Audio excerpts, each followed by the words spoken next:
I've been a Xenoblade fan for nearly 3 years now, ever since I played the main trilogy back in the summer of 2022 in the lead up to Xenoblade III. Since then, I've played its earliest predecessor, Xenogears, and its spiritual successor middle child, Xenoblade X. But the Xenosaga trilogy on PS2 has remained the one part of the overall Xeno mythos that I've just avoided for the last 2 years, as that's how long I've owned all 3 copies of the game, thanks to my dad and best friend Ryan getting them for me as a joint Christmas gift. And holy fuck, would you believe me if I said Episode 3 was worth $275? And would you also believe me if I said that was a steal? I mean, you're better off using an emulator if you want to play this shit. What could that alarm be? That bastard! He activated the emulators! And it's because of that high price tag and inaccessibility that Xenosaga has remained the most obscure part of the Xeno series, despite Xenoblade X being a spiritual successor to it, and Definitive Edition adding even more callbacks to Xenosaga. Xenoblade 2 literally features KOS-MOS in it, and Xenoblade 3 Future Redeemed features Vector Industries and Dmitry Yuriev.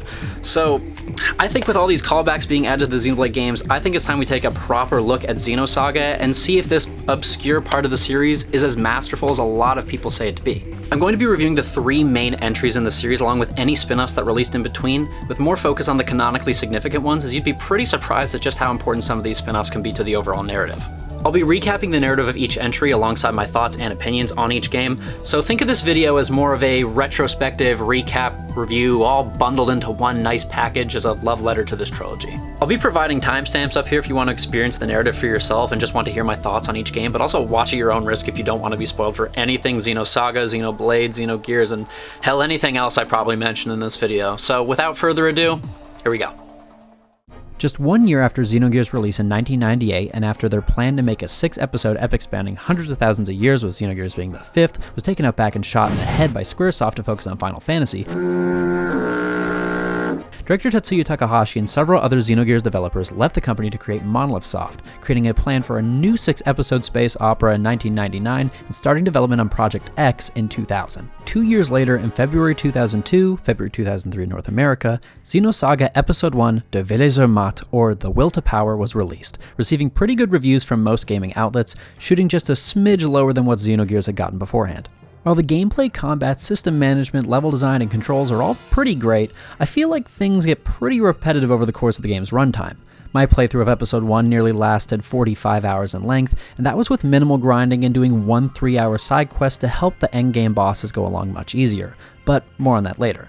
Where this game really shines in my opinion is its enthralling narrative and world. Xenosaga Episode I's story doesn't hit the same highs that Xenogears' did, thanks to that game being a complete story.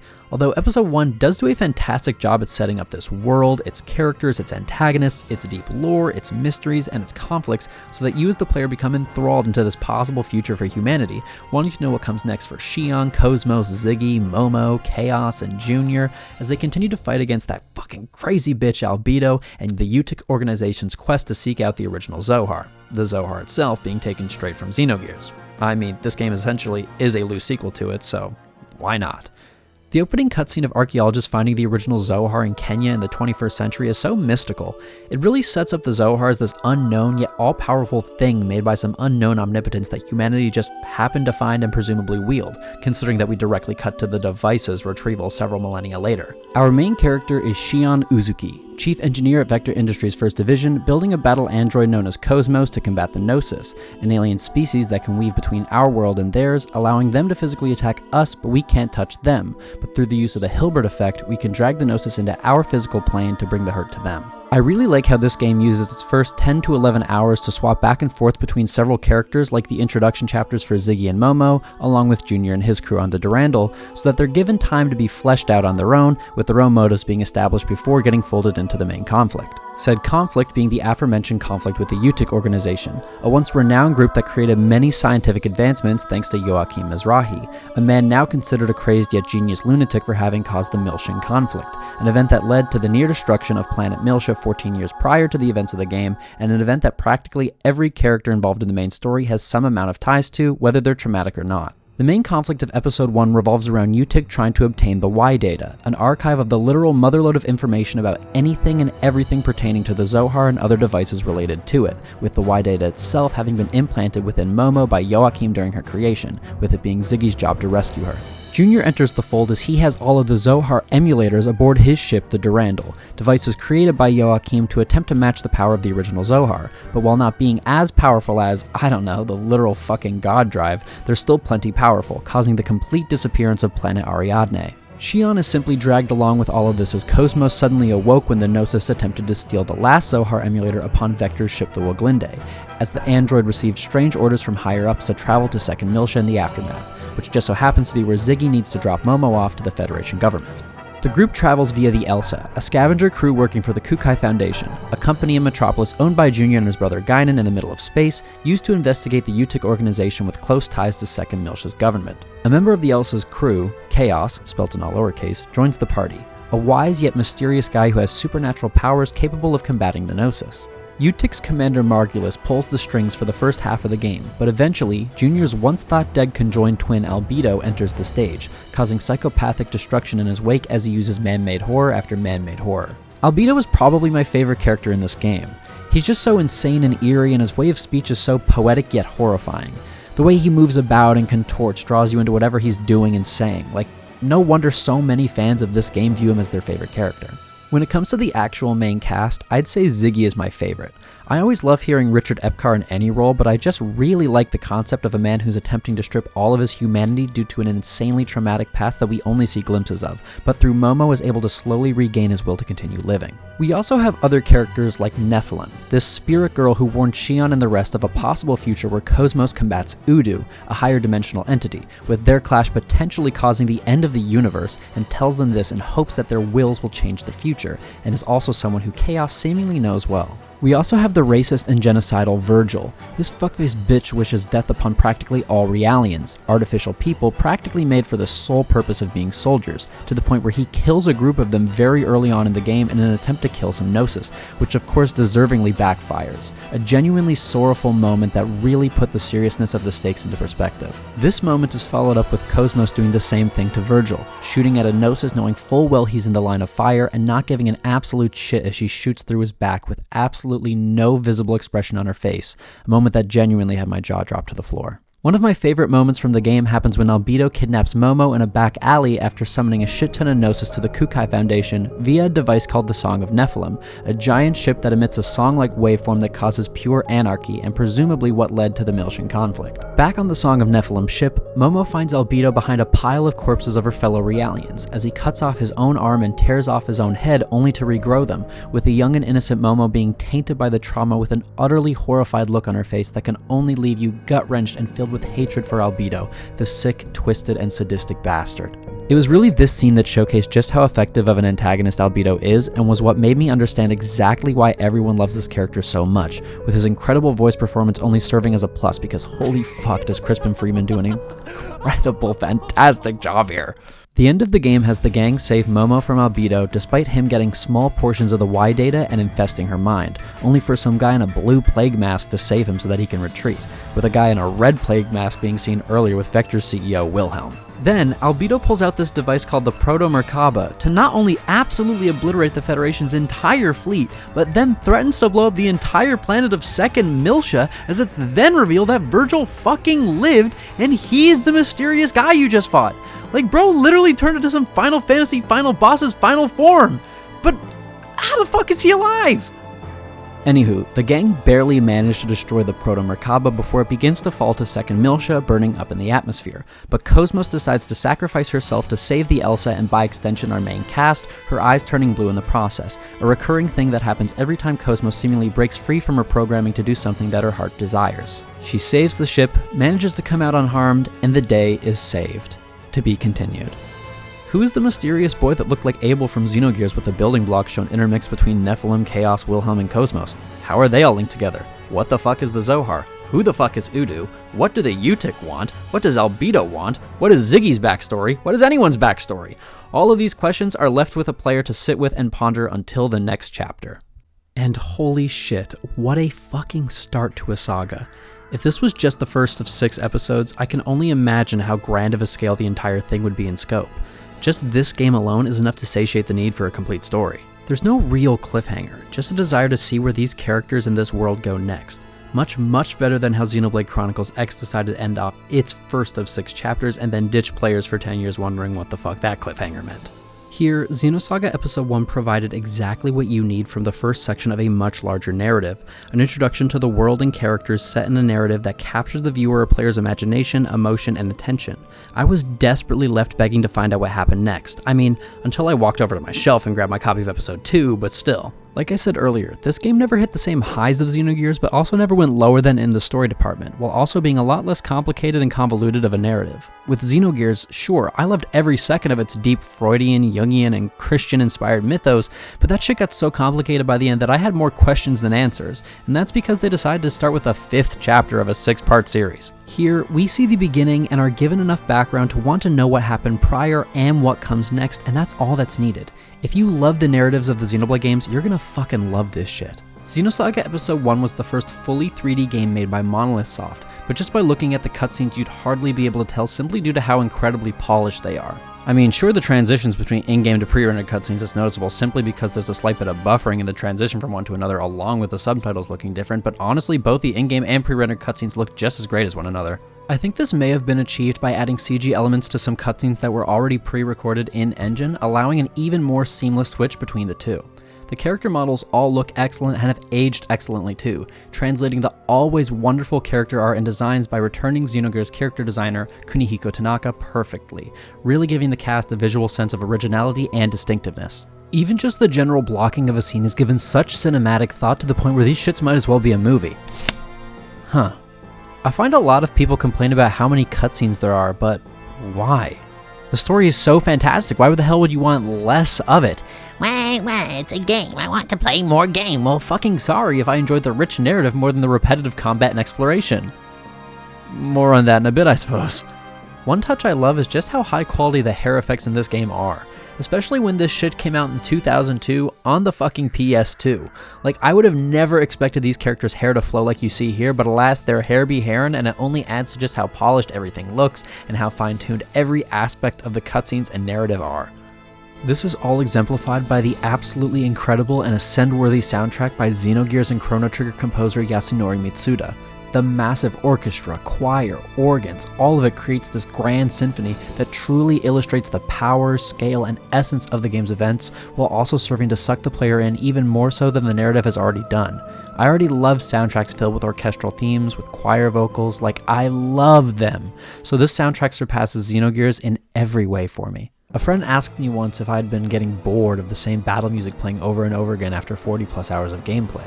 And while sure, it would have been nice to have a boss theme instead of just the regular battle music, or it would have been nice to have different battle tracks for each area, but the track that is here is great enough that you never truly get bored of hearing that music play every time you fight an onslaught of Gnosis, mechs, or what have you.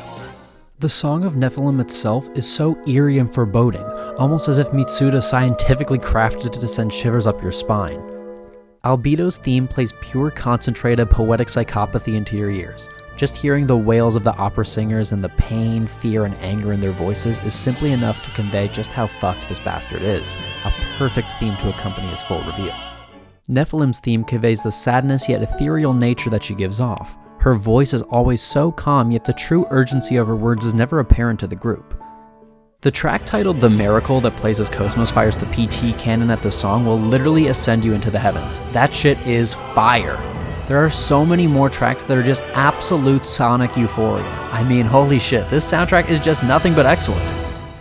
Now finally we move on to the gameplay. Like I said previously, the combat here can get really repetitive, but that doesn't mean it's bad by any means.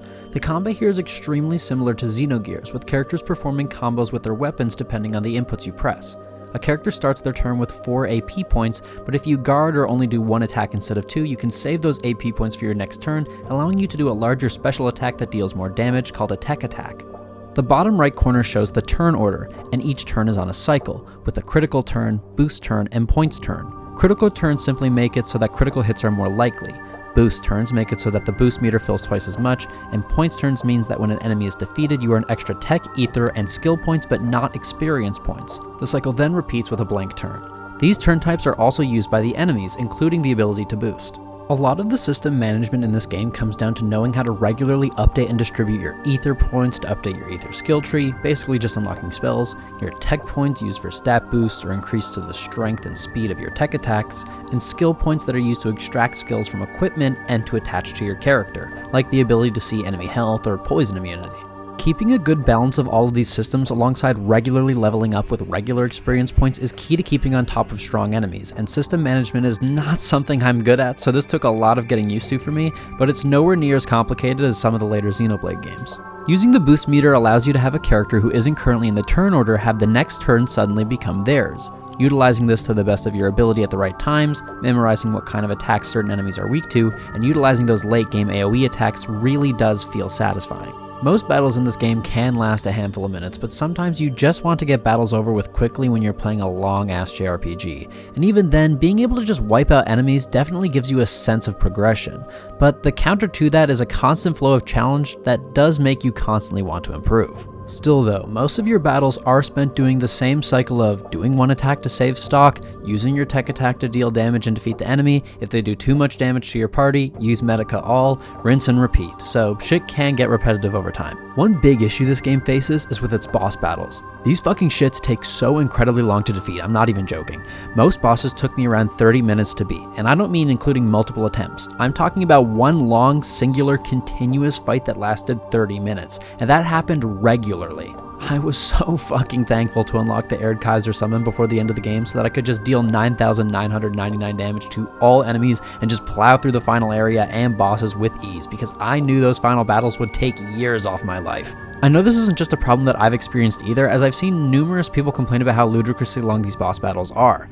Like, I don't think, okay, it's a boss, so let's give it high HP, high attack, high defense, and an AoE attack that deals more damage than the party can heal, leads to a balanced boss fight, especially with how whack some of the later gimmicks are, with later bosses even having a fucking instant kill move.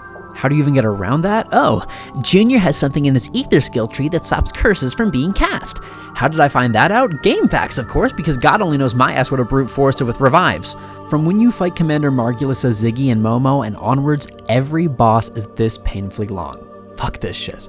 Before I forget, some characters can also use eggs mechs in combat like Gears and Xenogears.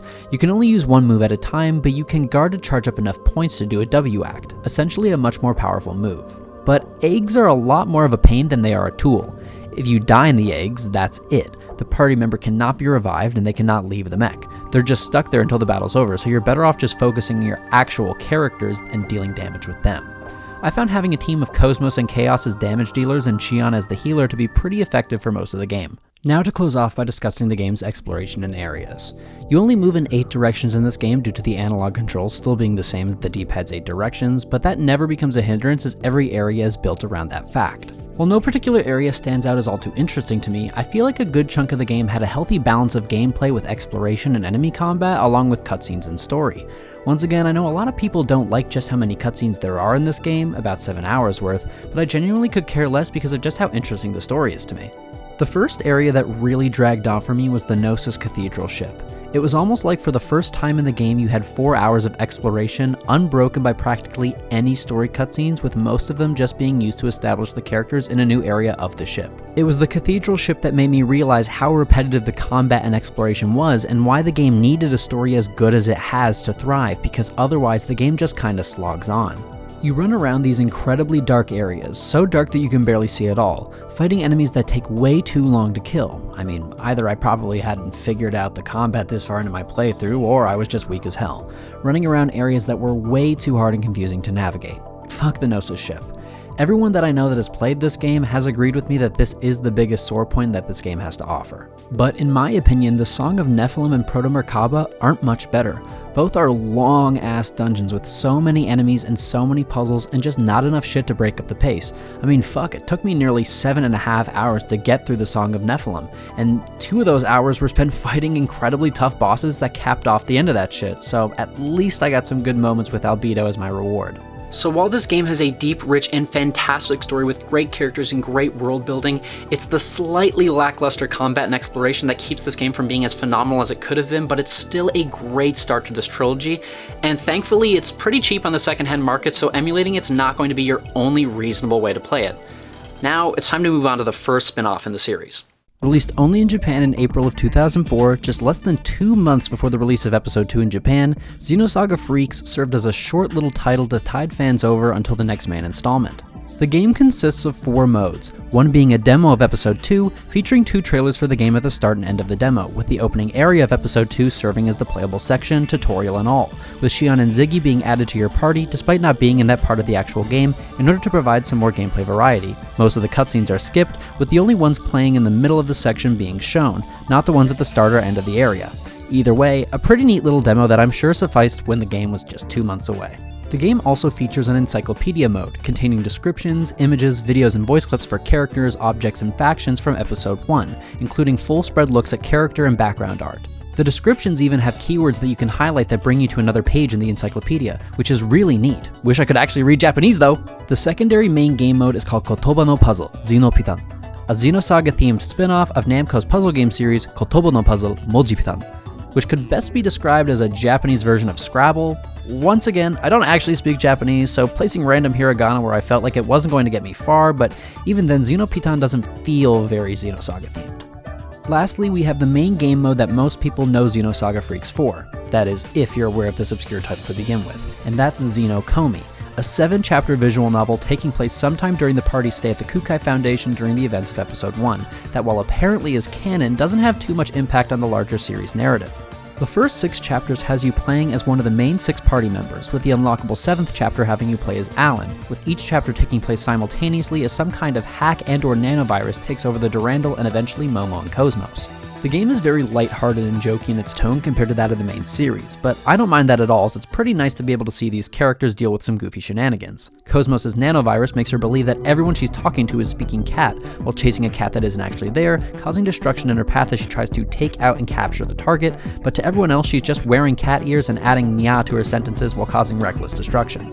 Chaos, meanwhile, just kinda chills throughout all this shit, literally becoming aware of the 4th wall and by extension you, the player, as he seemingly helps set up all of the events that transpire, tagging you along for the ride. My favorite chapter out of the ones I played was Ziggy's. He's always so hard and gruff, and seeing him smile at all in the main games is pleasant enough, so having the funniest bit in this game come from him is pretty sweet. Said bit being him being so bored stuck in his repair chair that he decides to count all the screws in his body, continuing to count them mid-sentence when talking to others. 593どうしたモモならブリッジだぞ594 There's also a brief flashback where Ziggy is brought back to a traumatic moment from his past, with the series' first name drops of his wife and child, which will become the main focus of another spin-off later on. Just cool to see a serious moment thrown in here. Hell, during Momo's story, we get a sneak peek into her subconscious domain in our first introduction to Sakura Mizrahi and Junior's former relationship with her, which is a great sneak peek for what's to come. The artwork here is also pretty great, which serves as a neat bonus. Unfortunately, only 5 chapters are playable in English thanks to decades-old fan recreations as of now, with Xion and Alan's chapters apparently still being worked on as of just a few months ago. Hopefully Xenokomi will finally be fully playable in English in the near future. Xenosaga Freaks serves as a fun little oddity from the series that can be a good bit of fun if you bother to play the fan recreation, which is honestly a pretty damn faithful one if you ask me. Otherwise, it's obvious why this game remains obscure and not fully translated, as its overall importance to the series is minuscule, although it's still fun nonetheless.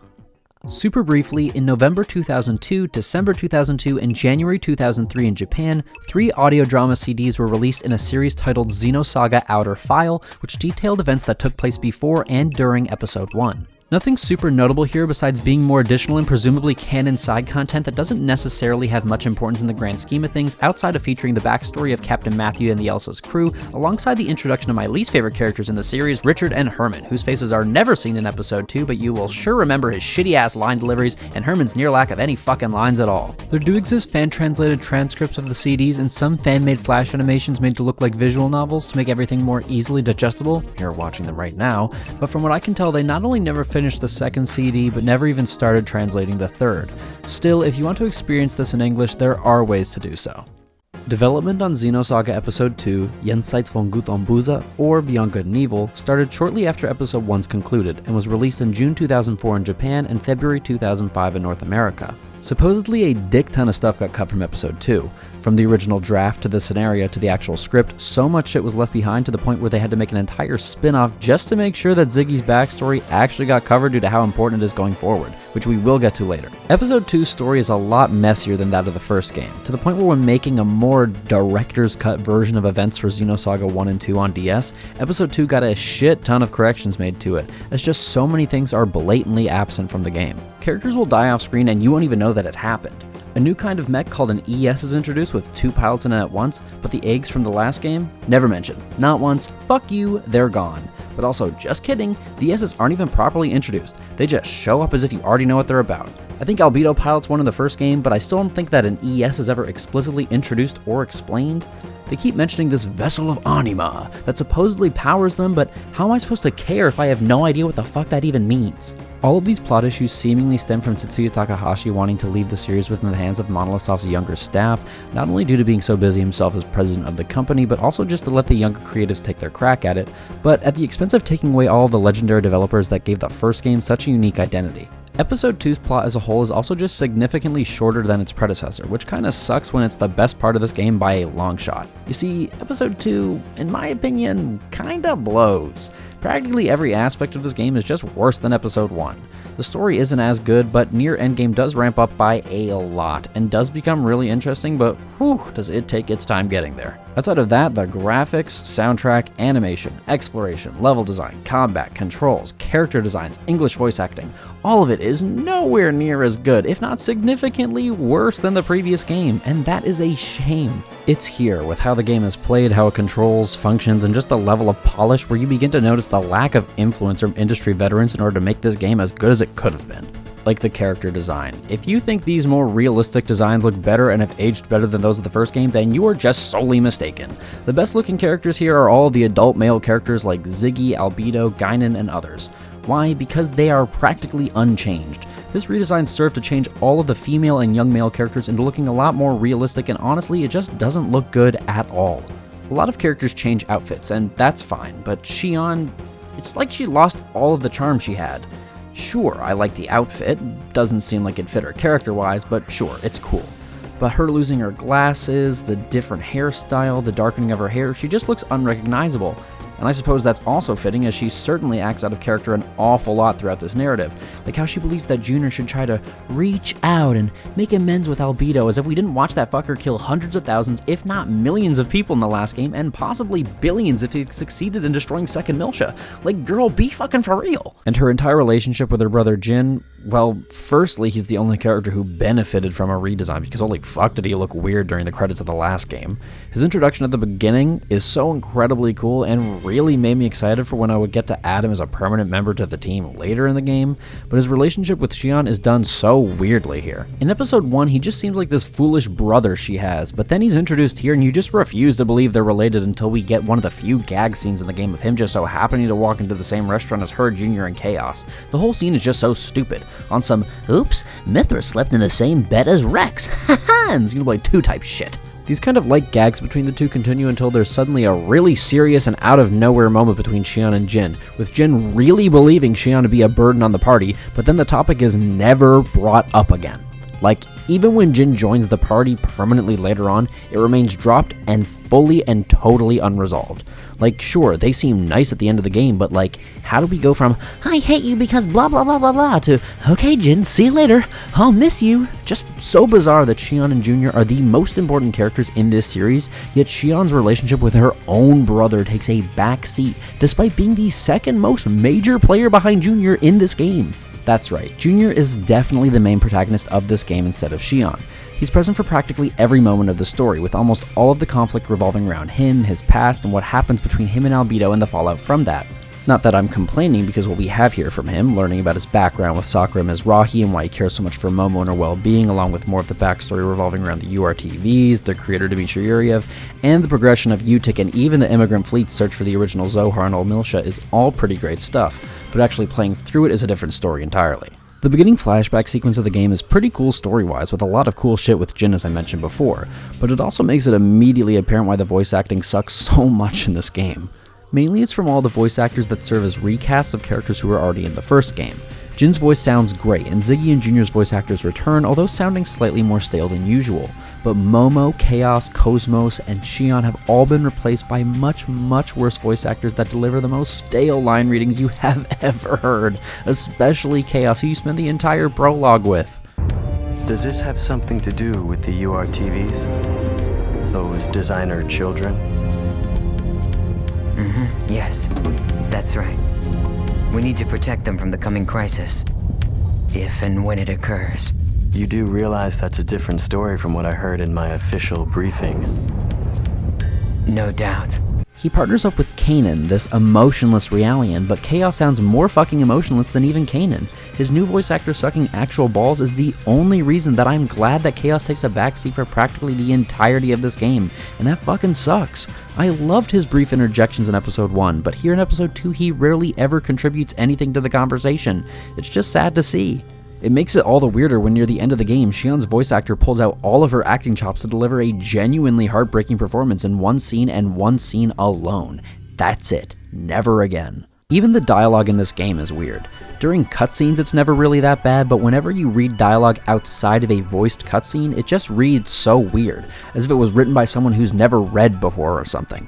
There's even this one scene with Wilhelm talking to that same red cloaked advisor from the first game that's entirely done with text boxes, and this is the only plot forwarding cutscene in the entire game to be like this, so why?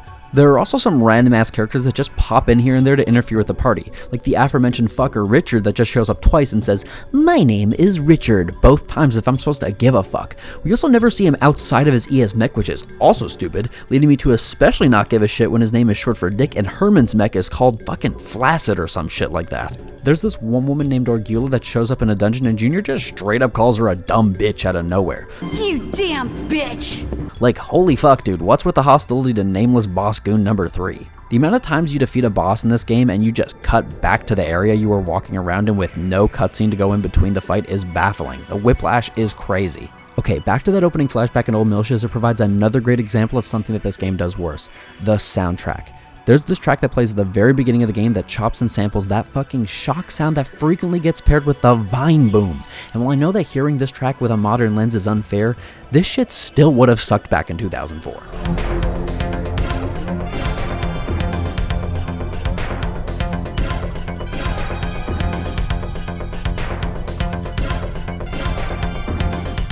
The soundtrack as a whole is just nowhere near as good as the first games because they got two entirely new composers to do the job, one for gameplay tracks and one for cutscene tracks. The vibes are nowhere near the same, with this soundtrack having a lot more technical tunes to it in the overworld, although the battle tracks are pretty decent, with there being different ones depending on the kind of boss and whatnot, although not a single track from this game is as good as a single track from the first game. I mean, the cutscene tracks are pretty decent, but none are all that memorable. Even the animations are super unpolished compared to just how well the first games stand up. Every single animation seen here, whether it's in the actual gameplay or the cutscenes, are so incredibly stiff. Every cutscene in Episode 1 had every character individually acting out no matter what kind of cutscene it was, but if you're watching an in-game cutscene here, those characters will be standing there making preset emotes just simply opening and closing their jaw as they talk.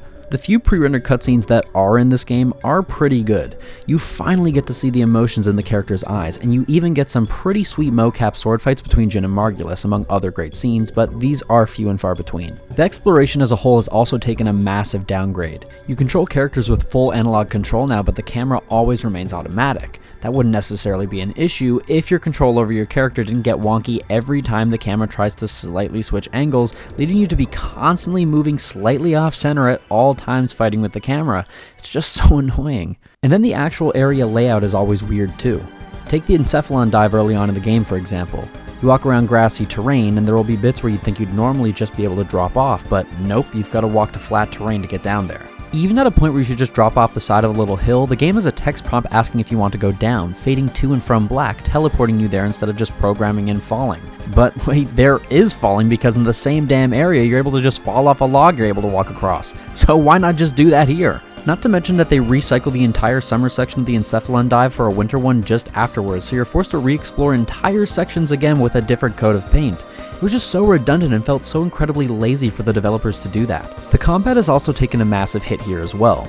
The boost meter and the turns with different event types have returned. You've still got your attack turn, boost turn, skill points turn. Now with new turns like attacking during this turn will add to the enemy's boost meter or increasing ether effects among other things. The boost meter is now shared across all party members but feels slightly easier to build up now, which I suppose is a fair compromise. Instead of having AP like in the first game, you have stocks, which essentially acts as how many attacks you can do in one turn. You start with a combination of square or triangle, or just one circle press, and depending on how many stocks you have, you can add that many circle presses, with a max stock of 3. Each enemy has a break zone, which is reached by hitting the correct combination of attack that they're weak to. Square usually correlates to B, triangle to C, and certain characters' circle attacks to A. Once you enter them into a break, they're not only susceptible to more damage, but also to being thrown into the air and knocked to the ground, where they'll take even more damage. So where's the issue? Well, doing a normal attack with no stocks is almost never a viable option, as you'll always only do 50 damage when enemies have upwards of 2500 HP just several hours into the game, with bosses having upwards of 36,000 HP during endgame. So how the fuck do you deal sufficient damage, and what is the best strategy at all times? Well, you get stocks not by holding back a second attack like in the first game, but by literally not doing anything at all. You have to go into your menu and press stock using your character's entire turn. So you'll spend 3 turns with each of your 3 characters stocking up and getting attacked by enemies so that you can break and down or air the enemy, and then boost so that the next character will be able to continue damaging them in that state, because if a turn passes without a boost from your side, they get up and go back to normal, and that means it's time to stock up for 3 turns 3 times all over again. Can you see why this shit gets so annoying so quickly? It is always the same shit over and over again, to the point where regular enemy encounters begin to feel harder than the actual bosses, as the amount of enemies doing back-to-back attacks will do more damage than a boss hitting you with their strongest attacks, leading to boss encounters that were a lot more fun than anything else combat-wise. Bosses thankfully aren't 30 minutes long like in the first game, but they still do last a good chunk of time, but that never really proved to be an issue here. Another big change to combat is the overall system management. Characters still gain XP like normal, but also gain class points and skill points. Class points are used to unlock classes that contain ether spells, permanent abilities, and equipable abilities, while the skill points are used to actually unlock those specific traits and abilities. This means that all characters can learn the same shit, which really just led to me utilizing everyone's ability to heal themselves pretty often. Not a horrible system setup, but one that's pretty bare bones, and also one that just isn't fucking explained at all to the player. Sure, there's an optional tutorial that you can check out, but does the game ever tell you that you need to be updating your classes and skills? Nope.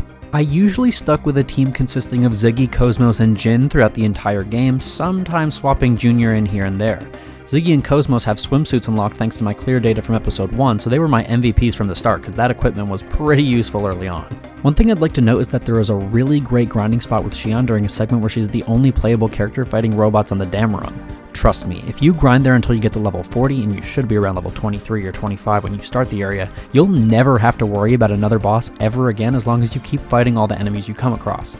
She'll just gain all of the XP that would have been split up amongst the party and still give 80% of it to them once they rejoin anyway. One last thing I must mention about the gameplay are the ES fights and exploration with them. Exploring with them is very monotonous as they're all so incredibly slow and boring to walk around with. The actual combat with them is pretty similar to regular battles, but with just less to do. Instead of stocks, you have points that can be saved up to use specials. 100 points are awarded per stock command and 25 for just doing a regular attack. A system a lot closer to that of the first games. You can actually swap out what specials can be used by swapping out what character pair sits inside the ES. These battles really just boil down to figuring out if the enemy mech is weak to a square attack or a triangle attack and spamming that until they're defeated. Starting to die? Well, only one of the 3 mechs can heal, so swap it in because you can't use any items during ES battles. Try to see if your special attacks will do any good damage to enemies. Usually they only do the same as a regular attack, so they aren't worth doing, but sometimes they do work well. Did I mention you can swap during battle? Well, you can. Sometimes. I don't know if it's possible at all times, but I could very well be wrong, and it would really suck to find that out only after beating the game. You can also escape during battles, unlike having to use an item or a spell like in the first game, but the command will only show up if it's Xion or Momo's turn. No one else. I would have loved to have known that sooner as well. There's also no money in this game, like at all. So therefore, all items are either found by destroying destructibles like in the first game or via enemy drops, meaning that items in general are very scarce. I found myself constantly running out of med kits and revives at the start of the game before I noticed that you could not only just use Medica, one of the earliest skills you can unlock via the menu like the first game, but any party member not currently active regenerates their health and EP after each battle of not being active, meaning I just use Chaos the entire game to heal my party from the sidelines. Basically, Xenosaga Episode II really does take a step down in every single way, and if it wasn't for the story really getting interesting further into the game, then there's a very real possibility that this could have been my least favorite Xeno entry, full stop. But speaking of that story, I'd say we finally delve into it properly. After the previously mentioned Miltian conflict flashback, the game picks up right where the last left off, with Xion, KOS-MOS, and Alan splitting up, leaving the rest to face off against Flaccid and Dick. Parts of the group soon reassemble as they await the data mine into Momo's subconscious to safely retrieve the Y data now that she's been successfully rescued, with Jin getting introduced to the group so that he can join the main party later. The data mine is headed by Joachim Mizrahi's widow and Momo's mother, Yuli Mizrahi, who spent the entire last game and this game not giving a single fuck about her. That is until the data mine fails as Albedo planted a virus within her, finally prompting the first bit of human decency from Yuli as she finally has begun to view Momo as her second daughter, as she is modeled after her biological daughter Sakura Mizrahi. The gang dives into Momo's subconscious in an attempt to save her due to her cutting off her neural pathways to stop Albedo's hack, going through Sakura and Junior's memories from their childhoods, all while witnessing the young Albedo's fall into madness. They soon come across a trap, triggering Junior's supernatural aura as he, Guinan, and Albedo were URTVs created by a Dr. Dmitry Yuriev to combat Udu, Albedo being corrupted by Udu being the final straw in his downfall. This triggering of Junior's energy allows the present Albedo to infiltrate the dive, and with the sight of the two brothers fighting, reawakening Momo, allowing the hack to finish, Albedo finally retrieves the Y data as he then unlocks the path to Old Miltia and ultimately the Zohar. The race is on. All factions across the galaxy race to Miltia to retrieve the Zohar, with our main cast plus Jin and a newcomer Reali and Kanan sent to retrieve it, Xion specifically going there on Febronia's request, a Reali we met in the last game who Xion seemingly knows well, as Febronia wishes for her sisters Cecily and Kath to be killed so that they can escape the torture that they've been through this entire time the last 14 years on Miltia. While on their way to Miltia, Dmitry Yuriev somehow resurrects himself via Guinan's body as Guinan killed him as a child. Once inside the center of Labyrinthos, Utik's former headquarters on Old Miltia, Jin reveals that through data he stored within Kanan 14 years prior that Joachim Mizrahi was not actually the madman that everyone says he is, but instead was puppeteered by Utik and two shadow organizations, one named Hyams and the other a religious organization known as Ormus, who Margulis truly works for, who they face immediately afterwards. Despite breaking down at the thought, Xion and KOS-MOS shut down the Zohar's system by killing Cecily and Kath, who have been kept alive by being directly integrated into the system.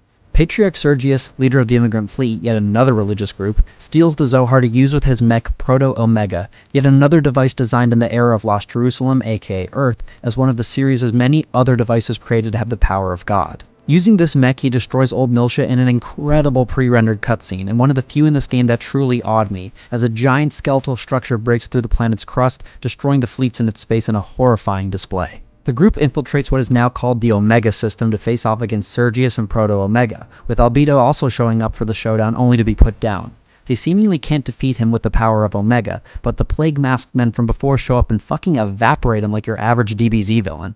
In what is perhaps my favorite moment in this game, Ziggy recognizes the Black Testament as the man that killed his wife and child, Voyager, firing his biggest weapon at him only to get taken out, as they proceed to resurrect Albedo so that he can fuse with Udu via the Zohar, completing the connection he had made so many years ago. After escaping the Omega system and believing that he alone should face the burden of defeating his brother, Junior enters the space-time anomaly that resulted from Albedo's fusion for their final fight. With Junior coming out on top, angelic Kirschwasser Realians bring Albedo up towards the light. In the aftermath of their fight, the original Zohar floats in empty space, as a Gnosis ship of ungodly size called Abel's Ark appears out of nowhere to take the Zohar before disappearing once again. The arrival of this ship is seemingly the beginning of the end for Wilhelm's plan, as he and Chaos telepathically communicate, Wilhelm all too excited to see Chaos, or as he calls him, Yeshua, take center stage. Now having the Y data, Wilhelm introduces the White Testament to their ranks as the Weaver of the Eternal Circle of Zarathustra, as to be continued flashes on the screen. Ooh boy, what a doozy of an ending. You're telling me that Chaos is literally Jesus Christ himself? What the fuck? I mean, fitting considering Xenogears having a lot of Christian symbolism, but this shit being dead on the nose is crazy.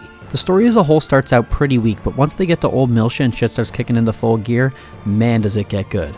It just sucks that it couldn't have been like that the entire time like in Episode 1. There are so many mysteries left unsolved and so many things left unpacked, and all of it is to be answered in the third and final episode, and supposedly successfully so. But before we cover Episode 3, I'd like to talk about some of the spin-offs that released in between Episode 2 and 3 with greater significance on the narratively important ones, and talk about some of the smaller spin-offs like we did with Freaks earlier. To start, remember that awesome fucking moment with Ziggy and Voyager? Well, what if we had an entire game dedicated to detailing not only Ziggy's backstory with Voyager, but also how he became a cyborg to begin with, along with the origins to many other important factions, groups, characters, and more throughout the mythos. That's what Xenosaga Pied Piper was, a once lost media spin-off released only on Japanese flip phones across 3 chapters comprised of 2 segments, so really 6 chapters, between July and October of 2004. Until very recently, like literally while I was writing this video, the game was considered lost in a playable sense as there was no actual way for fans to play the game themselves. All we had to work with was an entire playthrough recorded and uploaded to YouTube by user Keiju, with another user Valak Turtle adding English captions in their re-upload, which was how I chose to experience the game's story for myself before the game got found and dumped, also by Valak Turtle and a group of dedicated fans and preservationists, with an English patch currently being worked on at the time of this video. There were other alternatives, like a beautiful fan manga drawn by an artist named Forrest that they released starting in 2008 all the way until January of this year, but from what I can tell, only the first 3 chapters of this doujinshi have ever been translated. And also, as of the writing of this video, there is currently a fan-made recreation of the game in development with the original goal of simply making the game's story playable for anyone wanting to experience it. As of right now, the game uses a mix of screenshots from the playthrough on YouTube, recreations of the game's sprites, remixes of the original game's tracks, and character art from the fan manga. The only thing really missing here is of course the entire story, as only a demo is currently out, but also the combat system that is seemingly one-to-one with Xenosaga Episode I's combat in the original game, as this recreation simply uses RPG Maker's basic combat gameplay not only for the sake of ease, but also simply due to the engine it's being made in. Hopefully not only will this recreation be finished soon, but with the boost, AP, and tech attack gameplay alongside it.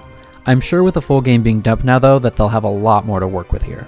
But for right now, the best way to experience the story is still through that YouTube playthrough until the English patch finally releases. So quick side note, as I was putting the finishing touches on this video, the fan recreation was fully released and is now fully playable from beginning to end. I haven't gotten to play it myself yet, but just from the trailer alone it looks fantastic and will definitely be the absolute definitive way to experience this game's story, even when the English patch for the original releases. Anyway, back to the video. Since this game is a canon entry in the series with heavy implications as to what's to come, with many callbacks to the events here spread throughout Episode 3, it's definitely worth looking into and experiencing yourself. I can't express enough how the story trapped here within this subpar mobile game truly is great and worth experiencing if you've made it to Episode 2 and have yet to play Episode 3, or even if you just want a shit ton of backstory on Ziggy and so many other aspects of the Xenosaga universe. We start with Jan Sauer, the man who will be known as Ziggurat 8100 years from now, arriving on planet Abraxas, with his subordinate Eric briefing him on a mission that his other subordinates Melise, Reali and Lactus, and Robot Bugs have preemptively started without seeking proper security measures. They're attempting to save a group of goodwill ambassadors who have been kidnapped in cyberspace, aka the UMN, aka the Unus Mundus network, a literal other plane of existence that isn't digital whatsoever, and has been how the main cast have dove into KOS-MOS and Momo subconsciousness in the first 2 games, and is essentially the new internet, but also where the Gnosis exist when not in our world. Melisa's lack of precaution leads to her platoon being mowed down by a digital security virus, with Jan coming in to save her. The group makes it near the ambassadors, but Eric stupidly decides to dive in, only to be immediately killed by a virus. Literally spawn killed. The group soon find out that the ambassadors are all children, who are then killed in an explosion by a woman who quotes scripture from Revelations, the same as a mysterious man did in the prologue. Jan meets a doctor named Sharon, who we saw with her son Joaquin in the prologue as well. Eric just wakes the fuck up during Sharon's autopsy on him, and not on some "he died for 2 minutes but we managed to save him" kind of shit, but on some "we were about to put fucking formaldehyde in him, he just woke up" kind of shit. What follows is a strange series of events where Jan and his police squadron consisting of Melise, Lactus, Bugs, Mikhail, and Eric hunt down the infamous UMN serial killer and terrorist, Voyager. Voyager successfully gets away with several murders, including the killings of multiple incubated embryos and convincing a disowned trust fund kid to help implicate his crimes. Jan and the rest dive into the corpse of said trust fund kid's subconscious domain to try and find the identity of Voyager, only to find out that Voyager was smuggling drugs for Dmitry Yuriev? The fuck? So yeah, not only was Voyager working for Dmitry Yuriev, but also for the immigrant fleet, aka Ormus, aka the people of Zohar. Sharon, who soon becomes Jan's girlfriend and shortly after a fiancé, is a member of the people of Zohar's church, who seem all too cryptic and cult-like every time they appear on screen.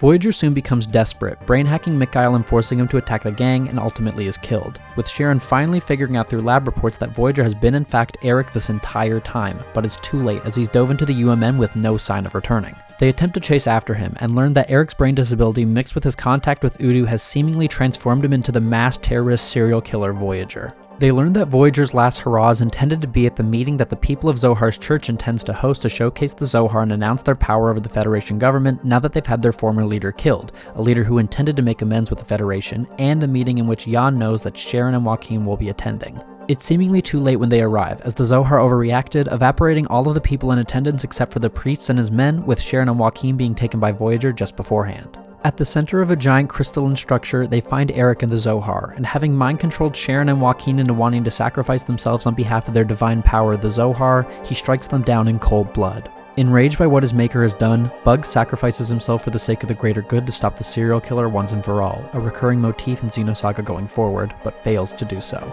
It's been revealed by this point that everything that Voyager has done has been a sacrifice to Udu, who he now views as his lord, but now that he's made his penultimate sacrifice, Sharon and Joaquin, Udu no longer cares for him, as he's figured out all he's wanted to by using Eric as a scapegoat to do so. Angered by his god ignoring him, Wilhelm appears before Voyager and gives him two options, death by his hand or power beyond his wildest imaginations. Accepting, Wilhelm, who had previously mentioned that Lactus is in fact a Realian known as Kanan, working for Wilhelm to find people worthy of working alongside him, turns Eric into the first testament on Lactus's unknowing recommendation. The final battle between Jan, Melisse, and Lactus against Voyager begins, but Voyager taunts Jan by revealing Lactus's betrayal against them, revealing that Jan too fills the requirements it takes to become a testament thanks to Lactus's investigation. Lactus did not wish for this betrayal, forced into it by his programming.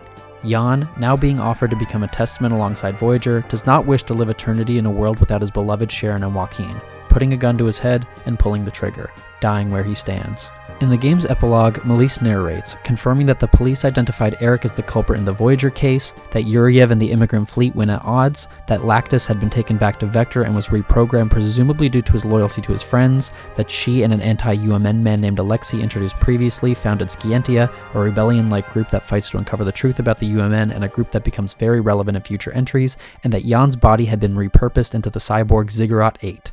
The end. Holy fuck, that is a lot for a miniature flip phone game.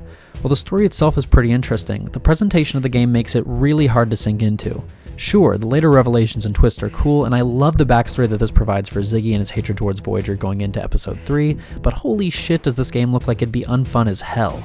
You've got these little 32-bit guys that are barely rendered whatsoever, these barren areas with nothing in them as if they were sloppily put together in RPG Maker, controls that seemingly barely function when it comes to walking around the overworld if played on original hardware, although I'm sure emulators will fare a lot better, and a soundtrack that is bound to give you a headache, not to mention that you'll be constantly hearing the same tracks over and over and over again. But once again, it seems that since this game's been dumped and can be emulated that this audio problem varied from device to device. At least the artwork used in the cutscenes looks pretty decent. The combat does look like it'd be the best part of the gameplay by far, as it seems like a pretty decent translation of Episode I's gameplay into this kind of format. I am so glad that this game was found, dumped, and will soon be playable for English audiences, as I truly think that this is a necessary experience when it comes to consuming the Xenosaga mythos, although obviously the ideal scenario would just be if it was a playable section in Episode II as originally planned. Who knows, maybe the gameplay isn't all that bad, so when the patch releases, I'll give Pied Piper a fair shake. Although there are a handful of manga adaptations for Xenosaga, mainly pertaining to Episode I, one adaptation stands out among the rest, that being Toei Animation's Xenosaga the Animation. Airing 12 episodes from January to March of 2005, the series set out to adapt the events of the first game, not all too dissimilar to more recent video game adaptations like the ones for The World Ends With You or Nier Automata. This anime makes several small deviations from the game's narrative, however. You have some good ones like introducing concepts and plot threads from Episode 2 earlier on, like the ESs, Vessels of Anima, and introducing Jin earlier into the narrative, with he and Chaos stopping Pellegrini from infiltrating their Encephalon dive into KOS-MOS, as I guess they wanted to give her something to do. More importance is also given to the Robot Academy's professor and assistant Scott, including an entire filler scene with he and Alan getting a little too close to kissing the homies goodnight at the bar. There's even an entirely anime original character. Well, somewhat. The single Kirschwasser that Albedo left alive in Episode 1 is given much, much more importance. Kirsch, what Shion calls her, is coerced by Albedo to believing that no one cares for her but him, leading her to fuse with the Vessel of Anima inside his ES, creating some kind of mechanical, biological abomination that the party must face off against. Hell, even KOS-MOS staying behind to destroy the Proto-Merkaba, which the Song of Nephilim is always a part of in this series, not two separate apparatuses like in the game, has Kirsch literally sacrificing her life to do it instead. I'd say that the biggest change to the overall narrative is the choice to have Lieutenant Virgil actually survive the Gnosis attack on the Woglinde and stick around as a main member of the party all the way up until the Gnosis attack the Kukai Foundation, as it is then when KOS-MOS kills him to get to a Gnosis. While this was clearly done to make KOS-MOS' apathy towards death in order to accomplish her missions more apparent later into the story instead of that plot point falling to the wayside, by this point she's already went all blue-eyed and saved the Elsa by absorbing the Gnosis, meaning her literal change has already begun. This also makes Virgil a much more likable and even a dependable character as he's constantly helping the party out in battle and becomes a necessary asset to the team.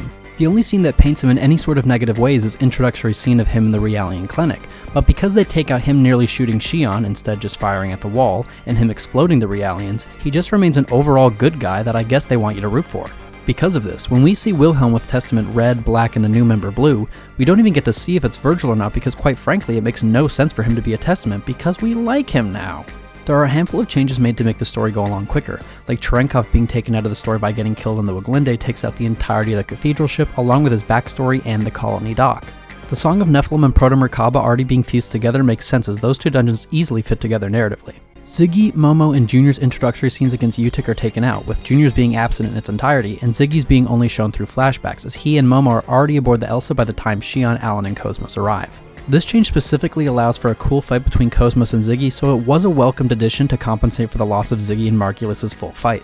Despite there being a lot of decisions made to make the pace of the story go by a lot quicker to fit the 12-episode structure, they still have a fair bit of filler to pad things out, but like, the Waglinde section happened at such breakneck speeds that nothing felt important so that things happened faster, yet they still felt the need to fit an anime-only battle sequence in the Encephalon dive, including a magical girl transformation for Momo. Just like the animation, there's no real consistency with this adaptation. Certain characters are consistently animated better than others, with KOS-MOS being pretty on model, Xion and Chaos's hair is always either off or changing proportions, and Junior just always looks weird. I haven't watched that much anime compared to some other people, but the best anime I could compare it to is Sonic X. I mean, sometimes they just straight up move still images across the screen. The only good cuts of animation are featured near the end of the final fight in episode 12, and even then, calling it Sakuga would be hyperbole of the year. Not even Naotoshi Shida could save this one. Apparently, as the story goes, Takahashi liked some of the changes made to the anime, and already having considered making some kind of compilation of episode 1 and 2's story on a handheld in the past, these anime-only changes pushed him into greenlighting Xenosaga I and II, which was co-developed by Tom Create and released on Nintendo DS in March of 2006, just a few months before episode 3's release. As of the time of writing this video, this game still remains Japan exclusive and has had no English translation, neither in the form of a patch nor even a script translation. The only thing we have at the moment is a menu patch that, well, translates the menu, but that's about it. Because of this, I didn't play the game for myself for this video, so I'll only be going over it briefly. The game's battle system functions a lot closer to episode 1's, but with much more focus on how you move your 3 active party members across a grid, with the formations you take granting buffs. Short and long attacks from episode 1 also return, but you have to be in a direct line in front of the enemy to use long attacks here. From what I can gather, the gameplay here seems pretty fun, and definitely makes me look forward to playing this game eventually in the hopefully not too distant future. Exploration looks a lot more bare bones than the original games, and that's just a given. Dungeons and areas have very basic structures to them and appear much more quarter-based than anything, with random encounters replacing running into enemies on the field, although I've heard the encounter rate isn't brutal or anything. The game's story now mainly takes place in cutscenes featuring character portraits talking to one another, describing what's going on and whatnot. I think the character portraits here don't actually look all that bad and just appear to be more refined versions of the anime's art style. Fuck, this is the game where Richard and Herman are finally shown for the first time, not just hiding behind their ESs, but even so, these looks are probably not canon as they're never seen in the series again, visually. All characters but KOS-MOS retain their episode 1 appearance into episode 2's events, which can be a welcomed inclusion for those like myself who weren't the biggest fan of the redesigns, although you are stuck with KOS-MOS's, which in my opinion was the worst of the bunch. Some of the other cutscenes are done by just using a combination of overworld sprites and custom sprites of characters featured in them, and on rare occasions you'll just straight up see cutscenes ripped straight from the PS2 game all Kingdom Hearts 358 over 2 days style. The plot of the game itself essentially acts as a director's cut of sorts for the 2 games that it compiles, with most of the changes to episode 1's plot being taken straight from the anime, like the inclusion of Kirsch, or now Cumin, with the same character arc she had in the anime. Ziggy and Momo are already aboard the Elsa when Xion arrives, the Elsa was hired specifically to save Momo, and the Song of Nephilim and Proto-Merkaba are already fused together when they first appear. Other changes like introducing Patriarch Sergius, Richard, Herman, and Kanan earlier on in the narrative are pretty welcome changes as well. Considering that episode 2 was the game that deviated the most from what Takahashi had originally envisioned and changed a lot of his narrative moments, it's no surprise that there are like 4 times the amount of changes compared to episode 1. Orgula gets written out of the story entirely because yeah, who gives a shit about her? Pellegrini and Jin's relationship is made a lot clearer. Ziggy recognizes Kanan due to the events of Pied Piper but can't quite put a finger on why. We actually get to see Sakura Mizrahi's death during the dive into Momo's subconscious, with it being implied that Albedo killed her, with it later being revealed that she actually tried to save Albedo's life and died because of it. The dive into Momo's subconscious subconscious also takes the party through the URTV's perspective of the Milshin conflict. Gainan's transformation into Dmitry Yuriev is made more clear and set up better, with Citrine also having more importance. A greater distinction is made between the Y data and the data that Jin put within Kanan. Ziggy tells Xion about his past on Abraxas and about Joaquin and Sharon. KOS-MOS suppressing Udu's space-time anomaly looks closer to the vision Nephilim showed the party back in Episode 1. Ziggy explains how he knows Testament Black, the party joins Junior for his final fight against Albedo, and Junior gets suspicious of Guinan after learning of Yuriev's return, along with a lot more. Basically, this game serves to make Episode 2 fit a lot better into the grander narrative told across the trilogy, while also adding back in a lot of missing details to help flesh things out and make everything more cohesive. There are a lot of side stories that can be unlocked and played through apart from the main story if players wish to,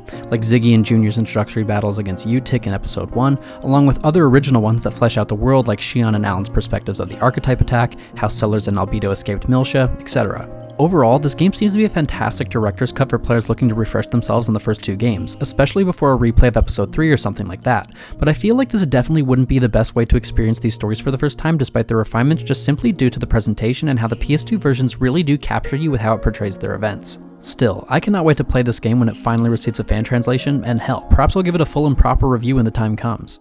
Made to showcase the events that take place during the 1-year time skip in between Episode 2 and 3, Xenosaga II to 3, A Missing Year, Fragments of Truth Sealed in the UMN, fucking Kingdom Hearts ass title, or just Xenosaga A Missing Year, was a series of flash animations that were released between 2005 and 2006 on Namco's official Japanese website. This series of flash animations was taken down sometime after the 3rd game's release, but had its transcript written in Xenosaga 3's guidebook, but both versions have never been officially released outside of Japan, so of course we have fans to thank for archiving and translating the flash animations for fans to watch today.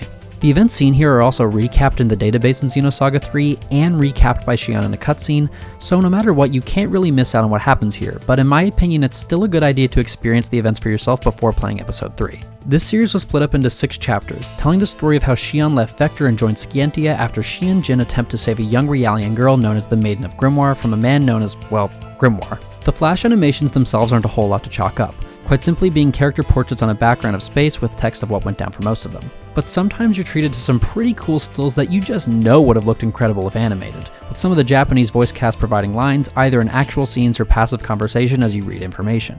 I would like to mention that Xion's design here is so cool, a genuine progression of what she should have looked like in Episode 2 in a more casual outfit, a pretty cool look as to what she could have looked like if the art style change was more in line with the first game's look. Jin and KOS-MOS also receive redesigns, but for whatever reason KOS-MOS first appears in her version 1 look from Episode 1 here and not her upgraded version 2 appearance from Episode 2, despite A Missing Year providing a brief origin for her having been upgraded to version 3 for Episode 3. I get it, I like KOS-MOS version 1 more than version 2 by a country mile, but the plot inconsistency here just confuses me.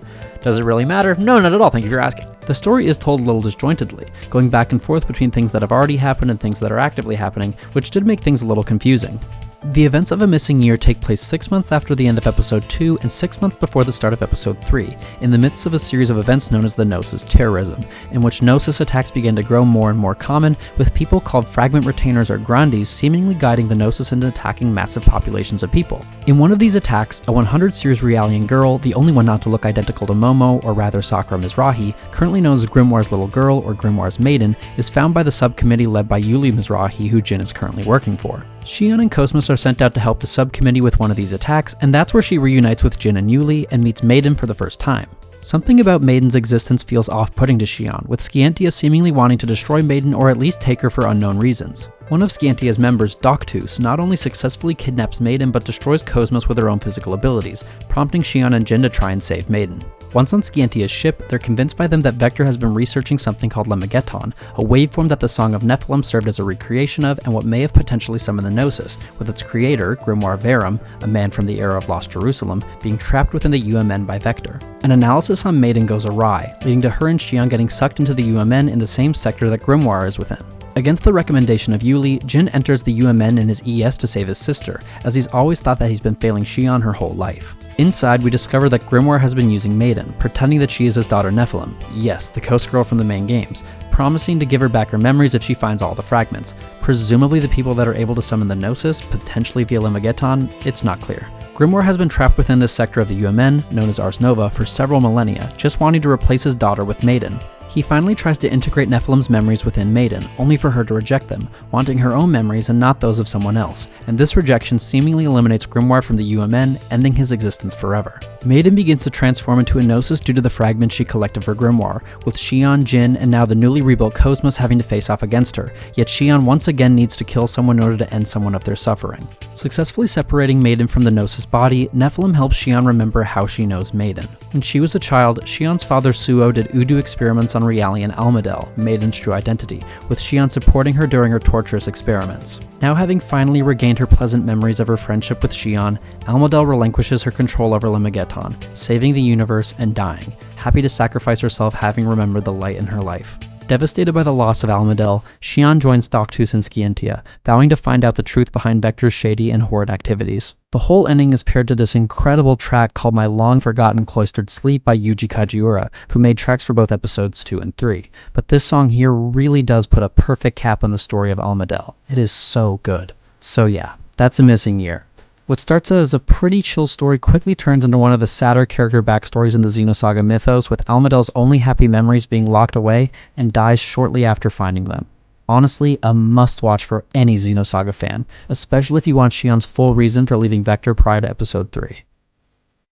And here we are at the conclusion. Xenosaga Episode III, Aiju Sprach Zarathustra, or Thus Spoke Zarathustra. The entry that is widely considered to be the best in the trilogy, sometimes the best Xeno game period, and even one of the best RPGs of all time. And I have to say that the team at Monolith Soft certainly hit it out of the park with this one. I cannot understate just how well this game ties everything that came before together into such a wonderful narrative to end these characters' stories in such a satisfying way. Everyone from the main cast gets some kind of conclusion to their personal arc, whether it felt concluded previously or not. With Episode 1, we mainly focused on Xion, Episode 2 on Junior, and in Episode 3 we shift back to Xion once again, but while still shining some light on the relationship between Junior and Dmitry Yuriev in order to cap off that storyline. If you haven't played Episode 3 yet, I once again implore you to experience Pied Piper and A Missing Year before playing this, because in the case of Ziggy and the closure of his personal arc, having experienced Pied Piper allowed me to become so much more invested in his final confrontation with Voyager, who is an absolutely incredible minor antagonist in this game, not to mention the callbacks to a lot of characters, locations, and factions introduced in Pied Piper. Same goes for A Missing Year, as both spin-offs involve Scientia to some degree, and Episode 3's prologue fully features Xion on a Scientia mission, specifically the one mentioned in A Missing Year, so knowing not only the full context for why Xion is against Vector here, but also why her mental state is the way it is becomes incredibly important when it comes to fully appreciating her character arc in this game.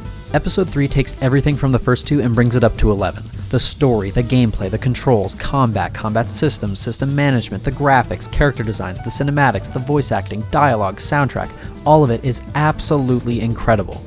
They knew they needed to utterly impress for the finale, especially after the middling reception of Episode 2. The character designs are practically fixed thanks to the game going back to a more anime-esque aesthetic to the characters that had been heavily altered in Episode 2, with Xion, KOS-MOS, Chaos, and Momo looking their absolute best here. When it comes to the English voice cast, not only have Xion and KOS-MOS been brought back from Episode 1 after their absence in Episode 2, but the people that do stick around from Episode 2, like Chaos and Momo's voice actors, or even the recasted characters like Kanan and Kevin, all sound incredible, and a lot of it is definitely thanks to the much better voice direction this time around. I mean, Jin already sounded great in Episode 2, so just having my goat here again while also dressed up like Seton Uzuki from Xenogears?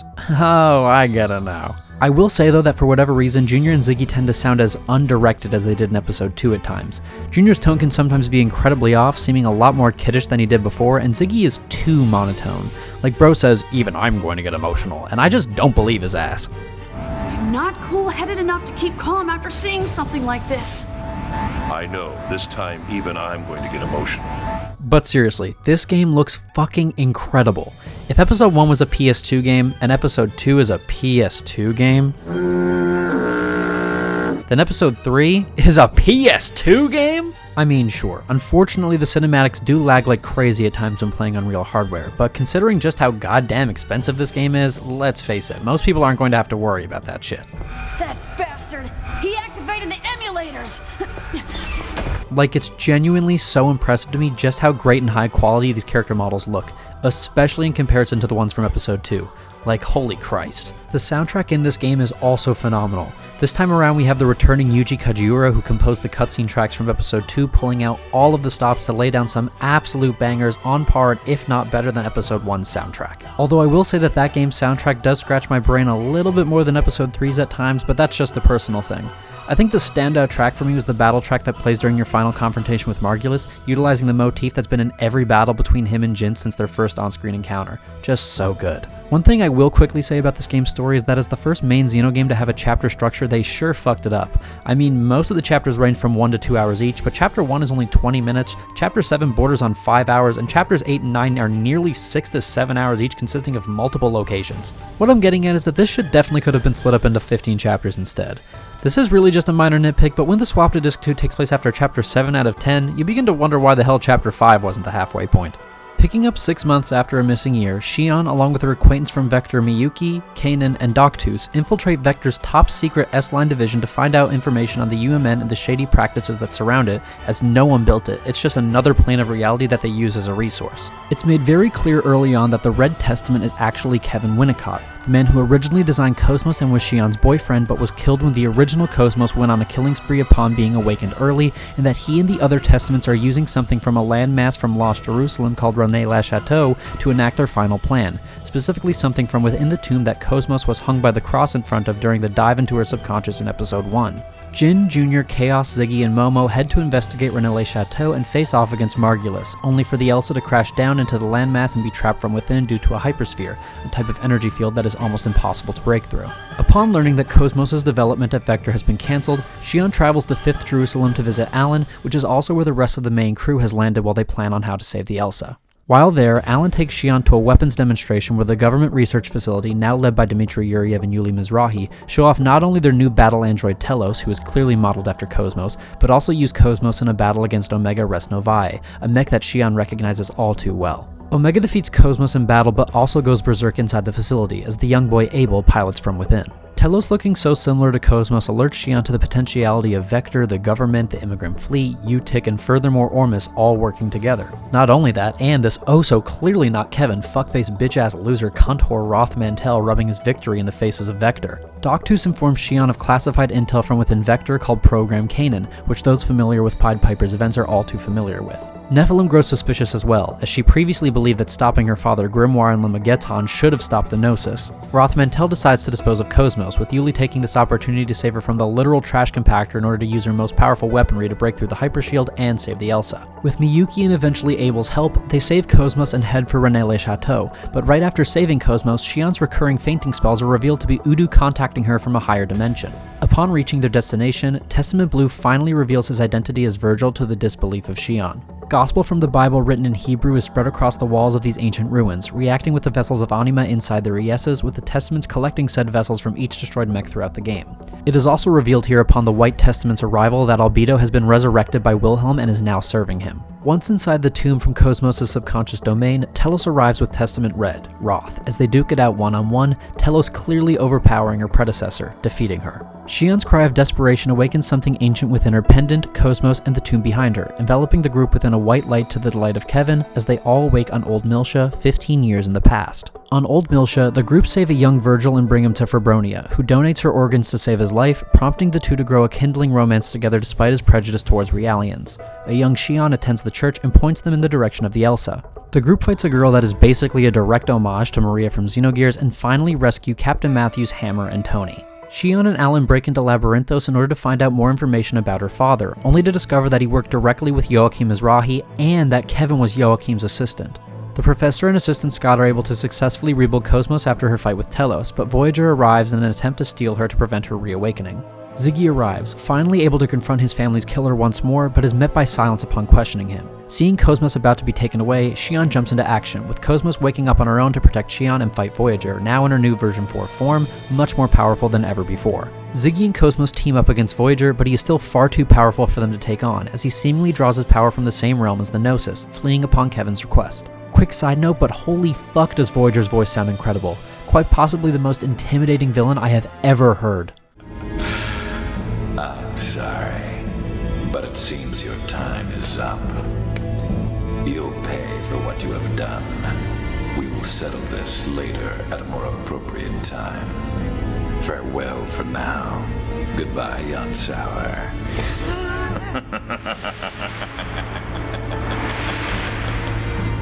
The entire gang break into Labyrinthos to steal the vessels of Anima, so they can use their power to travel back to their original time.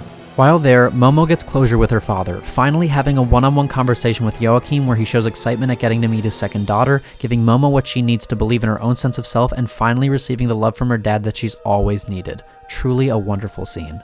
Shion learns that the monstrous realians that killed her mother were created by Kevin before they successfully steal the vessels. On their way out, Shion overhears that her mother, a suspect in her father's experiments on people's connection with Udu, is about to undergo treatment as she flees her ES and separates from the group, only to be captured by Margulis thanks to Testament Kevin's meddling. The gang managed to rescue her after facing Pellegrini, who is revealed to be Jin's former lover, and Suo is revealed to have been an undercover spy working for the Federation the whole time, allowing Shion to finally learn that her father was not the evil man she once thought he was, rescuing her so that she could flee the planet before its destruction, as Kevin revealed to Suo their plans to enact the Miltian conflict to utilize in their Zohar experiments. The gang, in an attempt to save the younger Shion, go back to Febronia's church only to find her dead, having been brutally eaten alive by the zombie-like realians that have fallen under the influence of the Song of Nephilim, having sacrificed herself to save her lover. They do arrive just after Virgil saves the young Shion, and just in time to save Virgil himself, but as more and more zombies pile in, Virgil sacrifices himself using the Realian self-destruct code that Shion gives him. Testament Blue Virgil arrives, mocking her for her sorrow and sense of self-righteousness, as she is the one who gave him the self-destruct code to do so. The party fight against the sadistic fucker, but it's the ghost of Febronia who convinces him to stop fighting and accept himself for not hating others, but for hating himself. Finally accepting Feb's love for him, Virgil gives in, seeking the eternal happiness he truly desires with her, walking into the light with the woman he loves more than any other, and the one who gave him meaning to his life. Genuinely insane that this game was able to make you go from hating Virgil vehemently, to wondering if he's capable of change, to hating him again, to crying over him finally finding happiness. That and just how brutal his backstory is, like holy fuck. Returning to Labyrinthos, they finally find the young Shion inside her mother's hospital room, Suo having been killed by Kevin's attack Realians as he attempted to save Shion's life, with said Realians also stabbing Shion's comatose mother over and over and over and over again. The young Shion tries aimlessly to put her mother's liters upon liters of blood back into her body, but upon facing the reality of her mother's death, Shion, a descendant of the people of Zohar, someone who is capable of contacting Udu, who the Zohar serves as a mediator to, manages to connect with the Zohar, calling upon the Gnosis into our world. So no, it was not the Song of Nephilim, Albedo's contact with Udu, or Lemegeton that called the Gnosis, but Shion herself. Present Shion learning this begins to break down. I mean, fuck, realizing that the deaths of millions upon billions of people are just the consequences of something you've unknowingly done is an unfathomable realization, and seeing this, Shion herself contacts with the Zohar at the same time, summoning Abel's Ark once again outside of Miltian space. His plan finally complete, Kevin once again reveals himself to Shion, using every trick in the Gaslighting 101 book to convince her that her contact with Udu and by extension KOS-MOS is killing her and that only he can save her. And I mean, if your lover came back to life and told you that only he can save you, wouldn't you go with him too? But Jin stops her from doing so to the anger of the ever-abusive Kevin. To save Shion from him, KOS-MOS knocks her out and flees the building. The gang back on the Elsa flee Old Miltia just in time to escape the space-time anomaly that destroyed it in the first place, and finally arrive back in the present, realizing that Testament made a fake reality out of Shion's memories in the subconsciousness of the past to make Shion summon Abel's Ark. Abel's Ark begins to travel to Mictum, formerly planet Abraxas, destroying every planet it passes on its path. The Ark finally at hand, Dmitry Yuriev takes no time to use the new Merkaba as a distraction to take over and kill every person aboard the Durandal in an End of Evangelion-style massacre. With the gang being too late to stop him, Yuriev plunges the Durandal and the Zohar emulators into the Ark, and with the emulators, Zohar, Omega, Ark, and young Abel all together, all he needs left is the eternal circle Zarathustra to reach the power of God and transcend above Udu. Junior finally confronts his father, who reveals to Rubido that he's taking Gainen's body for himself. Having all the god artifacts together, he seems all too powerful, but Testament White Albedo arrives to strip Abel and the Zohar away from him, and with the help of Gainen fighting his way out from Yuriev, the three brothers attempt to kill their father, who has lived for countless hundreds of years once and for all. In the aftermath of this, Gainen manages to invade Albedo's body, kicking him into Junior's, destroying himself, their father, and Albedo's body for good. Gainen not only having freed himself from the burden that Yuriev placed on him to kill his dear brother Rubido, but granted Albedo with what he's always wanted, to be within his conjoined twin, now with him forever. The Ark finally arrives on Mictum, Wilhelm revealing himself to have not only been Vector's CEO, but the leader of Hyems, the Immigrant Fleet, Ormus, and a former chairman of the Federation Council, all to the dismay of Margulis, whose entire lifelong belief that he's fought for with everything on the line has been all but a sham all along, all for Wilhelm's greater multi-millennia spanning plan. Jin is forced to face against Pellegrini, who chooses to die knowing that everything she fought for was for naught, not wanting to fight anymore. As they go further into Mictum, the gang notice Ziggy's discomfort, learning of his past on planet Abraxas. Once inside, they face off against Voyager, he and Ziggy locked in one final battle. Voyager revealing that Kanan has been Lactus, the same realien from 100 years ago the entire time, monitoring the main party for the potentiality to become Testaments. Already having learned of his betrayal and not wanting his legacy to be one of a traitor, he lures Voyager in by allowing him to access the Compass of Truth, the object which Wilhelm gets his power, as he is directly linked to it, so that Kanan can too become a Testament. But once latching onto that power, both Voyager and Kanan's existence is slowly stripped away from this world, and in one final act of sacrifice ends the killer's 100-year-long reign. This sequence of events is absolutely incredible and was made all the better by Pied Piper. Ziggy, Kanan, and Voyager all refer to each other by their old names, and it really allows that whole storyline to wrap up in a beautiful way, with the database area just after this detailing the exact events of Pied Piper. Further beneath Mictum, Jin faces off against Margulis in one final confrontation, also dying knowing that what he's believed in to be false, all but his rivalry with Uzuki. Once inside a crystalline structure, the very same from the end of Pied Piper, Nephilim attempts to warn Xion to stay clear of Kevin's gaslighting and lies, but the ever-depressed Xion, who wants nothing but the happiness in her life to return, wants to press forward anyway. In a last-ditch attempt, Nephilim reveals KOS-MOS' past to Xion, where we learn that she and Chaos were followers of Jesus Christ and were met with terrible fates, KOS-MOS herself being the very will of biblical figure Mary Magdalene. Telos, who is now locked in battle with the group, is Mary's body brought back to life, and the unification of the two in Xion, Mary's maiden, will bring about the awakening of Zarathustra, the final artifact of the gods. KOS-MOS, having now awakened into Mary, fuses with the defeated Telos, causing people across the galaxy to morph into Gnosis. Kevin appears, attempting one last time to bring Xion to his side, and this time, it works, calling the gang, specifically Alan, weak and pathetic for allowing Xion to die due to her connection to Udu, as Kevin intends to reset the universe to a previous point in time alongside Wilhelm, not only to prevent the universe's future destruction, but to resurrect his mother and save Xion. But Xion, having joined Kevin's side fighting alongside him, forces Jin's hand into making a heavy decision to save the universe. He must kill his sister.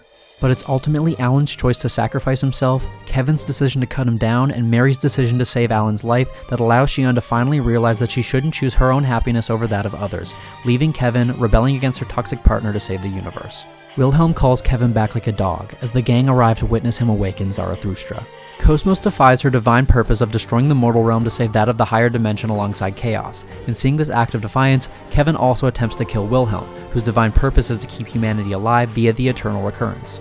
Kevin's drawing from Zarathustra's power to defeat Wilhelm allows the gang enough time to defeat it and therefore him.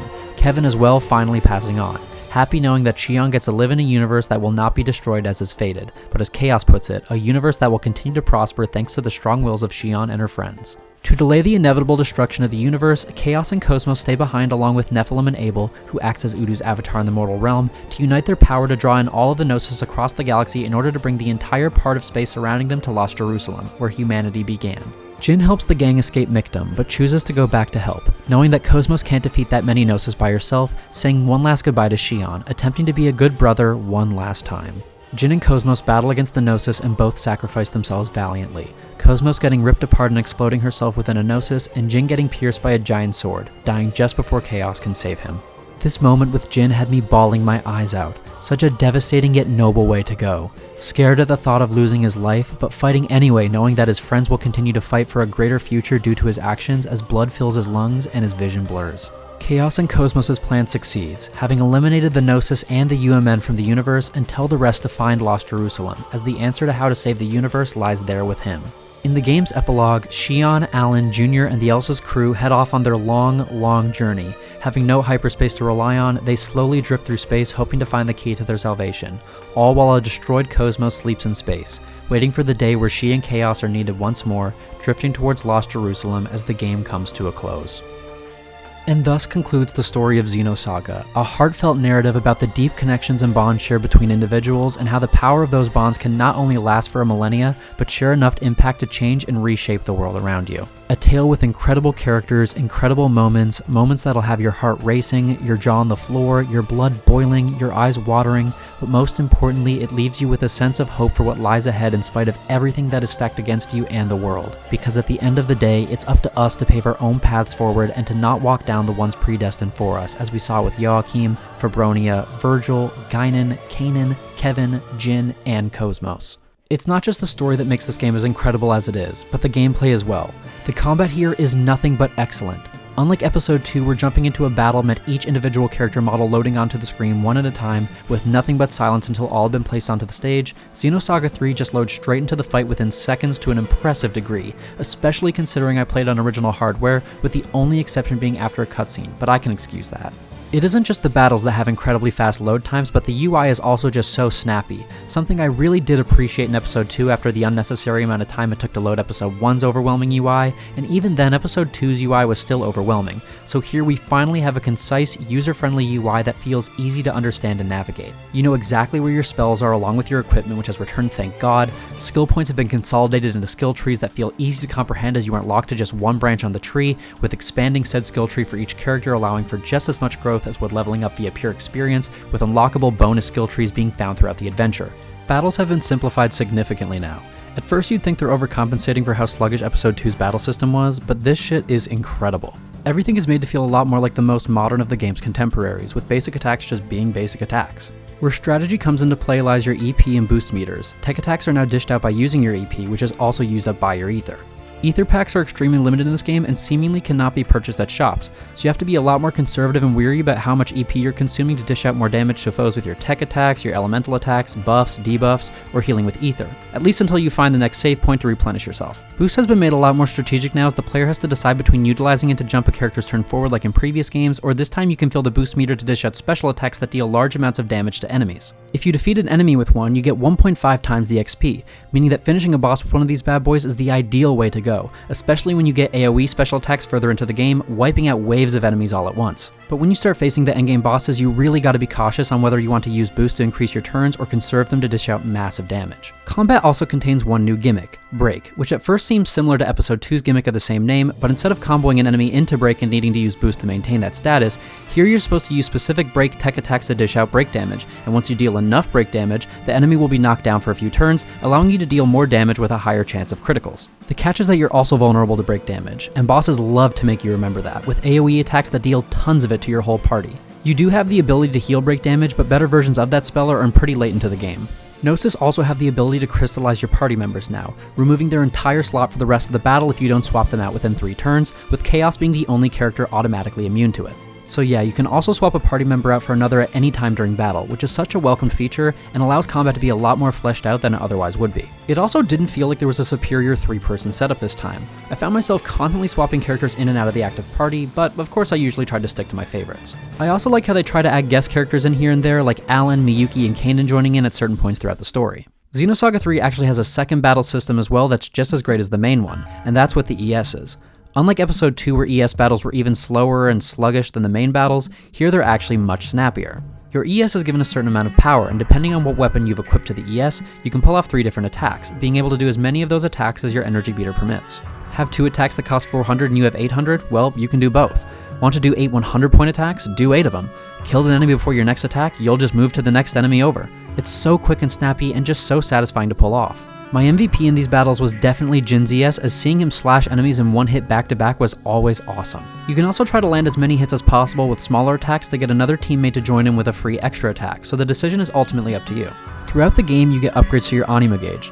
Filling this up to each level and activating it not only increases your stats and decreases the amount of points each move costs, allowing you to do more, but you can also perform devastating special attacks that wipe every enemy that lays before you, granting even greater XP boosts than when on foot. Just like before though, if your ES dies, you can't revive it, but if there's a party member in backup, they'll fill in for the first mech to perish. Your only method of healing this time is through ES-only healing items, but they aren't too hard to come across. I actually found myself enjoying ES battles more than regular battles at times, but both still have their pros over the other. I also really like the revenge and counter mechanics, where if an enemy hits you or if you hit an enemy, you can get an automatic bonus basic attack, and if you dodge an enemy attack, you can get a counter, with both seemingly increasing the odds of criticals.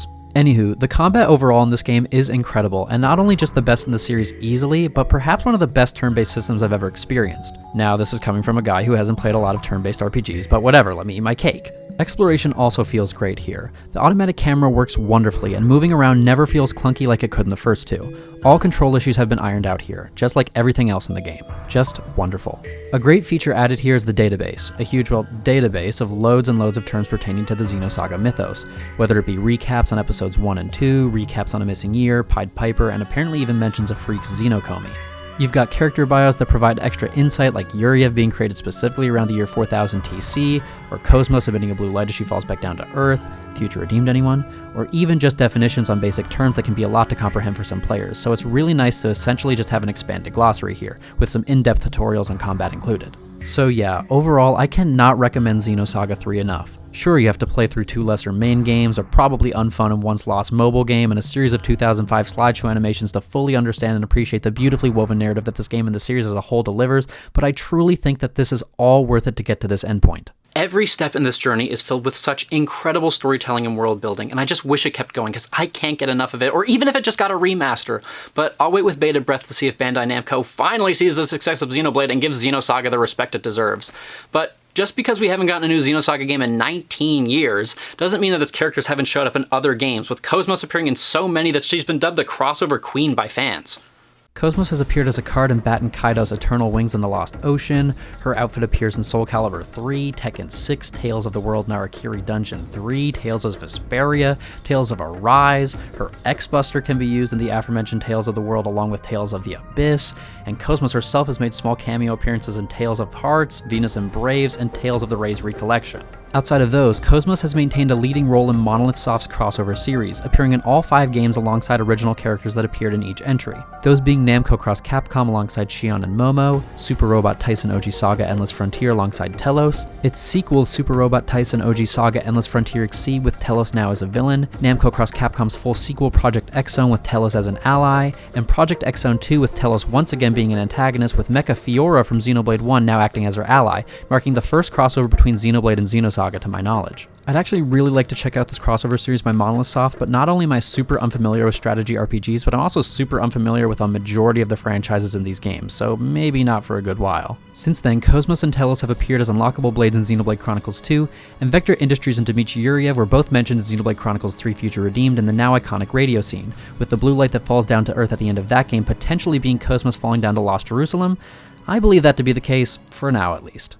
If there's one thing I love more than anything about the Xeno series as a whole, it truly is the incredible narratives that feature characters that orchestrate its world. Whether it's Faye and Ellie, Shulk, Dunban, Ryan and Fiora, Noah and Mio, or Shion and KOS-MOS, this series delivers one thing that I have found nowhere else, and whether it's the psychoanalytical, biblical, or religious themes, the reuse of old ideas like mechs or callbacks to character designs or whatever, this series time and time again proves that it is truly incredible, and Xenosaga, especially Episode 3, highlights that exceptionally. While I am glad that Monolith Soft went on to make Xenoblade and all of the wonderful works, stories, and worlds that came from that and are still to come, I do wish for the little teases seen in games like Xenoblade 2, 3 Future Redeemed, and X to continue to blossom into a full crossover between the two IPs, because holy shit, I need more Xenosaga put straight into my veins right now. For now, I pray that we get a remaster for this fantastic series that's stuck on physical media on no modern storefronts and really is only accessible through the culmination of all of the Zohar emulators. Please play this series if you can, and also please play the supplemental material if you choose to do so. I promise it will be worth your while, and there's a reason that everyone who walks into playing this series walks out a superfan. Good night, KOS-MOS.